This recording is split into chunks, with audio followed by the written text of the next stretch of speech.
بسم اللہ الرحمن الرحیم۔ اردو زبان کی دوسری کتاب کا سبق نمبر 14۔ ایک اونٹ اور چوہا۔ اس سبق کے اندر ایک اونٹ اور ایک چوہے کے بارے میں بتایا گیا ہے۔ نمبر 1، ایک بھاگا ہوا اونٹ جنگل میں آوارہ پھرتا تھا اور نکیل کی رسی زمین پر گھسٹ رہی تھی۔ نمبر 2، ہری ہری جھاڑیوں کے جھنڈ دیکھ کر ایک جگہ ٹھٹکا اور چرنے لگا۔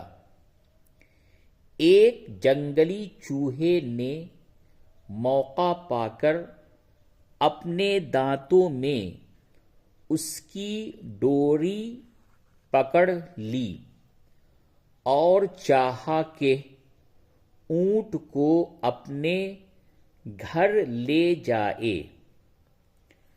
نمبر 3، اطاعت کرنا تو اونٹ کی عادت ٹھہری، فوراً ڈوری کے سہارے پر چلنے لگا، یہاں تک کہ چوہا اپنے سوراخ پر جا پہنچا، مگر بیچارہ بہت حیران رہا جب اتنے بڑے قد و قامت والے مہمان کی سمائی اپنے تنگ مکان میں نہ پائی۔ نمبر 4، ناچار چوہے نے سوراخ کھودنا شروع کیا، پھر بھی اتنا کشادہ نہ کر سکا کہ اس کا مقصد پورا ہوتا، آخر شرمندہ ہو کر بیٹھ رہا۔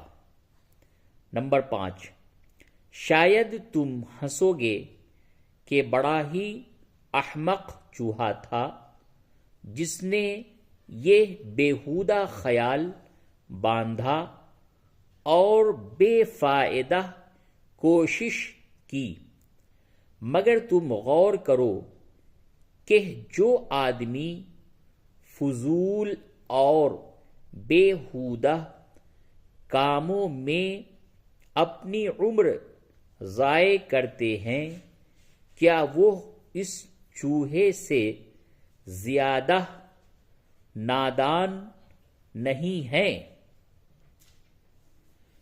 کیا کیا خیال باندھے ناداں نے اپنے دل میں، پر اونٹ کی سمائی کب ہو چوہے کے بل میں۔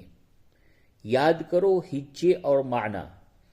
آوارہ ناممکن، مقصد قامت، کشادہ، اطاعت، ضائع، احمق۔